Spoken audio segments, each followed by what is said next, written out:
फाउंडेशनचं संपूर्ण वीट बांधकाम या ठिकाणी या साईटवर कंप्लीट झालेलं आहे। तर रामराम मंडळी, स्वागत आहे पुन्हा एकदा आपल्या नवीन ब्लॉगमध्ये। आपण या ठिकाणी पाहू शकता की कॉलम कास्टिंगचं काम चालू आहे, म्हणजे कॉलमच्या डिचक्या भरायचं या ठिकाणी काम चालू आहे। आणि हे बघा, खूपच भयंकर असं ऊन लागत होतं साईटवरती, त्याच्यामुळे डोक्यावरती रुमाल टाकलेला आहे। आणि आपण बघू शकता की आपला हनुमान मिस्त्री कशा पद्धतीने कॉलमच्या डिचक्या ठोकायचं काम चाललं आहे। त्यानंतर आपण गेलो आपल्या नवीन साईटवरती, या ठिकाणी लोड बेरिंगचं काम चालू आहे, या ठिकाणी फाउंडेशन भरायचं काम चालू आहे। या ठिकाणी दगडाने हे फाउंडेशन संपूर्ण भरून घेतलं जाईल।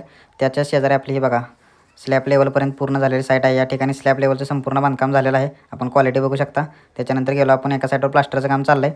हे बघा, आमचे मामा कसा गारा तोडतात आणि हे प्लास्टर पण तुम्ही पाहू शकता की आमचा मिस्त्री कशा पद्धतीने प्लास्टर करत आहे। प्लास्टरची क्वालिटी तुम्हाला आता समोरच्या व्हिडिओत दिसून येईलच।